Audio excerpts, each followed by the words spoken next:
Hello learners, welcome back to my YouTube channel. And इस video में मैं आप लोगों के साथ डिस्कस करूंगी मीनिंग, डेफिनेशन और फीचर्स ऑफ अकाउंटिंग का। और ये आप लोगों का फाइनेंशियल अकाउंटिंग का बहुत ही इम्पॉर्टेंट और एक बेसिक टॉपिक है। ठीक है, आप ये कह सकते हैं ये आपका नींव है फाइनेंशियल अकाउंटिंग की। ओके, और मैं आप लोगों के साथ काफ़ी इजी वे में डिस्कस करूँगी इसके बारे में। तो हम स्टार्ट करते हैं।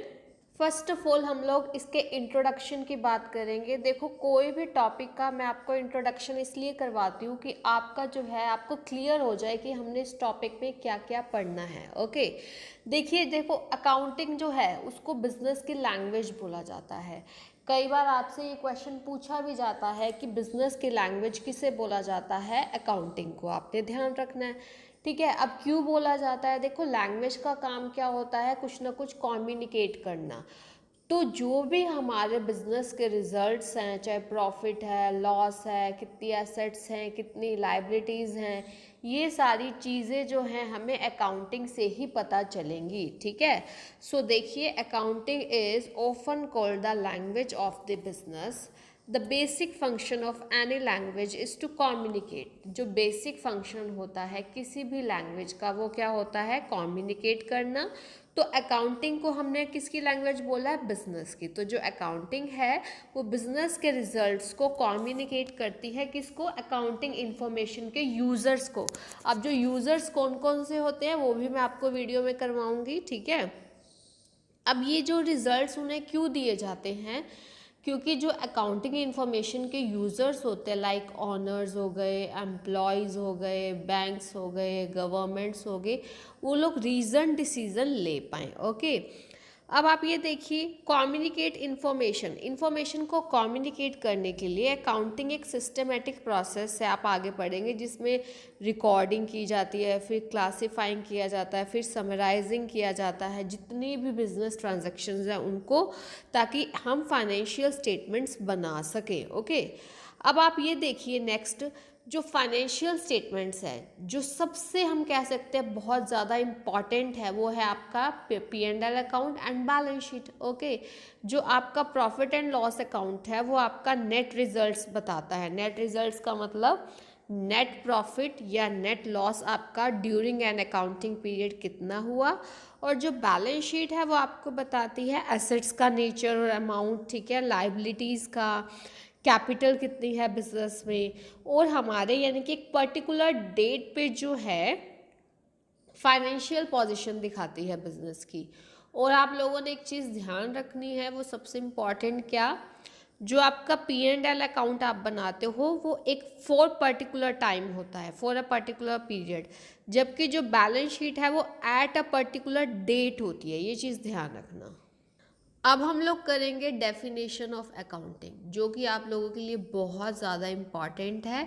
तो ये है according to American Institute of Certified Public Accountants, जिसको हम शॉर्ट में AICPA भी बोलते हैं।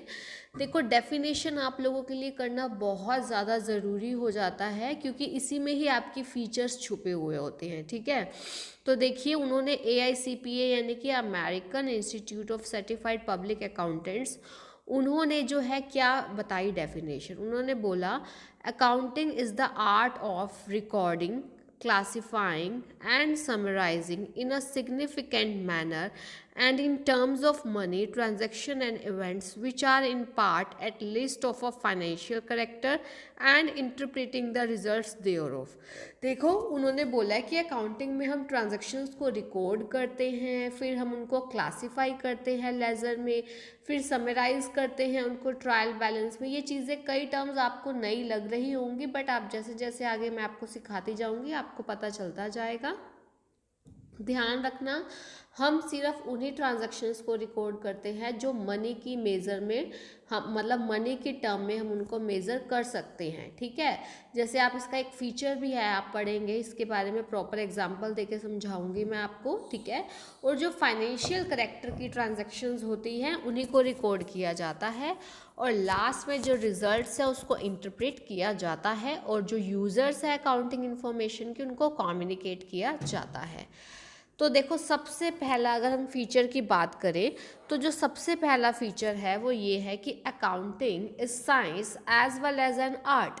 अकाउंटिंग साइंस भी है, आर्ट भी है। हम ये नहीं कह सकते कि प्योर साइंस है, प्योर साइंस की बात नहीं हो रही है यहाँ पे, जनरल साइंस की हम बात कर रहे हैं।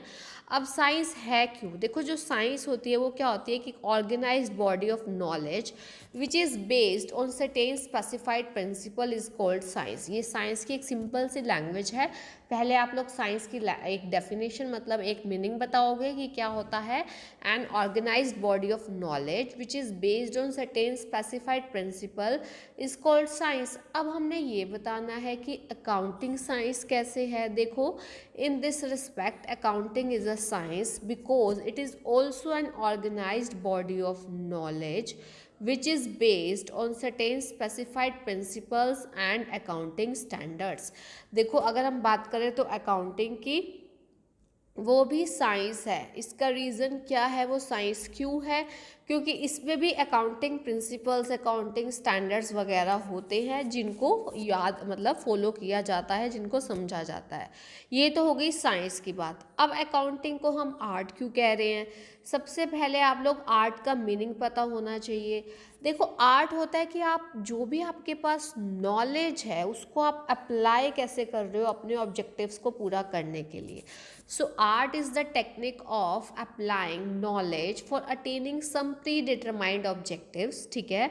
अब अकाउंटिंग आर्ट इसीलिए है क्योंकि इसमें हम रिकॉर्डिंग करते, जो आपने नॉलेज ली सारी मतलब अकाउंटिंग में नॉलेज ली आपने, प्रिंसिपल्स वगैरह सीखे, सारी चीज़ें सीखी, अब आप उसको अप्लाई करोगे। So accounting is the art of recording, classifying, summarising business transactions with a view to ascertain the net profit and financial position of the business enterprise। तो ये आर्ट भी हो गया ना। नेक्स्ट है जो feature, that is recording of transactions of financial character. अब आप ये देखिए, only those transactions and events are recorded in accounting which are of a financial character and which can be expressed in terms of money। मतलब जिन transactions को आप money की form में measure कर सकते हैं, ये चीज़ इम्पॉर्टेंट है, ये मैं अंडरलाइन कर रही हूँ। ऐसी ट्रांजैक्शन जिनको आप मनी की टर्म में मेज़र कर सकते हैं, सिर्फ वही रिकॉर्ड की जाएंगी। अब देखो, अब और ऐसी कौन सी हो सकती हैं जिनको हम रिकॉर्ड नहीं करेंगे? आपके माइंड में ये क्वेश्चन भी हो सकता है राइज। तो देखिए, जैसे मान लो स्ट्राइक बाय एम्प्लॉयज़। अब जो एम्प्लॉयज़ है वो हड़ताल पे चले गए, कितना ज़्यादा प्रोडक्शन पे इम्पैक्ट पड़ेगा, नेगेटिव हमारी गुडविल हो जाती है इस वजह से, या बहुत सारी चीज़ें होती है। ठीक है, मान लो मैनेजरियल पॉलिसीज़ वगैरह चेंज हो रही हैं, ये काफ़ी इम्पॉर्टेंट हैं। बट क्या आप इसको मनी की फॉर्म में मेज़र कर सकोगे? नो। तो इसको हम रिकॉर्ड नहीं करेंगे। देखिए, information about strike by employees, changes in the managerial policies etcetera are significant from the view point of enterprise. वो एंटरप्राइज के पॉइंट ऑफ व्यू से इंपॉर्टेंट है, but none of these are recorded in the books of accounts. लेकिन इनमें से किसी को भी हम बुक्स ऑफ अकाउंट्स में रिकॉर्ड नहीं करेंगे, कर सकते, because these are not of financial character, और इनका जो इफेक्ट है, effect of such events can not be expressed in terms of money. Okay, next जो फीचर है accounting in terms of money. यहाँ पे देखो, पहले तो मैंने आपको ये बताया सिर्फ जो फाइनेंशियल करेक्टर की जैसे होंगी, जिनको हम मनी की फॉर्म में मेज़र कर सकते हैं, उन्हीं को रिकॉर्ड करेंगे। ठीक है, जैसे strike by employees, managerial policy में चेंजेस को हम रिकॉर्ड नहीं करेंगे। अब एक चीज़ ध्यान रखना, अकाउंटिंग जो होती है वो मनी की फॉर्म में होती है। जैसे अगर मैं सिंपल बोलूँ कि एक बिजनेसमैन है, उसके पास इतना कैश पड़ा है, 2 एकड़ की लैंड पड़ी है, उसके पास 4 टेबल्स पड़े हैं, और उसके पास मशीनरी 4 हैं। जब तक आप इसको वैल्यू की फॉर्म में, मनी की फॉर्म में नहीं लाएंगे, तब तक आप इसको अकाउंटिंग में रिकॉर्ड नहीं कर पाएंगे। ठीक है, अब आपको मैंने सिंपल लैंग्वेज में बताया, अब आप इसको समझिए। देखो मैं क्या कह रही हूँ आपको। One of the important features of accounting is that each and every transaction is recorded in the terms of money only। अब जैसे मान लो एक ट्रेडर है जिसके पास 5000 कैश है, 100 यार्ड लैंड है, 10 ट्रक्स हैं, 2 मशीन्स हैं, 5 टन रॉ मटेरियल है, 200 टेबल्स हैं, जब तक हम इनको मॉनेटरी टर्म्स में नहीं दिखाएंगे तब तक हम इनको ऐड नहीं कर पाएंगे। For accounting, these items will firstly be expressed in terms of money. Accounting के पर्पस के लिए पहले हम इन आइटम्स को मनी की टर्म में एक्सप्रेस करेंगे। जैसे कैश तो हमें पता ही है 5000 है, लैंड पहले बोला गया था 2,000 यार्ड लैंड है, लेकिन उसको 20 लाख का हमने दिखाया। फिर ट्रक्स 15 लाख के हैं, मशीन 2,28,000 की है, रॉ मटेरियल 18,000 का है, टेबल्स 50,000 एट्सेट्रा, तब हम इनको अकाउंटिंग कर पाएंगे। ओके, नेक्स्ट जो है फीचर रिकॉर्डिंग। अभी मैंने आपको बताया था ना, क्या कहते हैं, रिकॉर्डिंग करते हैं, क्लासिफाइंग करते हैं, समराइजिंग करते हैं। अब बात ये आती है कि रिकॉर्डिंग करते किस में है, ये आपकी एक बेसिक नॉलेज है। देखिए, in a small business where the number of transaction is quite small, all the transactions are first of all recorded in a book called journal। अब आप ये देखिए, जो छोटे लेवल के बिजनेस होते हैं वहाँ पे ट्रांजैक्शंस इतनी ज़्यादा नहीं होती है नॉर्मली, तो उसमें एक ही बुक होती है जर्नल, उसमें रिकॉर्ड की जाती है। अब आपसे कोई पूछे तो एंट्रीज को कहाँ रिकॉर्ड किया जाता है, तो आपको पता होना चाहिए कहाँ रिकॉर्ड किया जाता है, जर्नल में, ठीक है। लेकिन but in a big business where the number of transactions is quite large, the journal is further subdivided into various subsidiary books. जहाँ पे ध्यान रखना, जहाँ पे जो बड़े लेवल का बिजनेस है वहाँ पे जो ट्रांजैक्शंस है वो भी ज़्यादा होती हैं, जिसकी वजह से जो जर्नल है वो आगे उसकी सब्सिडरी बुक्स हैं। तो सब्सिडरी बुक्स कौन कौन सी है, जैसे कैश बुक किसके लिए होगी, कैश ट्रांजैक्शंस को रिकॉर्ड करने के लिए। परचेज बुक किस लिए होगी, for recording credit purchase of goods. ध्यान रखना, क्योंकि जो कैश परचेज है वो तो कैश बुक में ही आ जाएगा ना, तो परचेज बुक हो गई for recording credit purchases of book.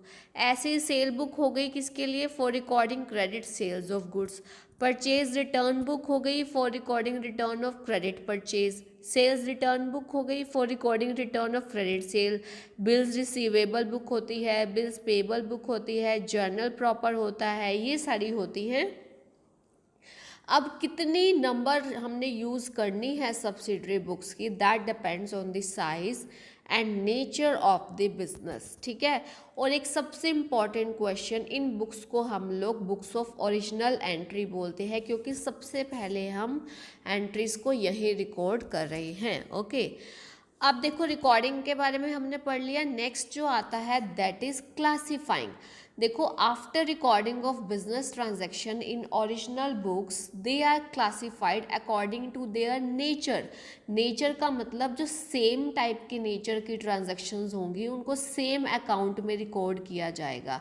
और ध्यान रखना, क्लासीफाई हम किस में करते हैं, लेजर में करते हैं। जैसे आप लोगों को मैंने बताया था, जो रिकॉर्डिंग होती है वो जर्नल और सब्सिडरी बुक्स में होती है। इन द सेम वे जो क्लासिफिकेशन किया जाता है वो किस में किया जाता है, लेजर में किया जाता है। अब आपको मैं बताती हूँ, देखो, after recording of business transactions in original books they are classified according to their nature. उनके नेचर के अकॉर्डिंग उनको क्लासीफाई किया जाता है।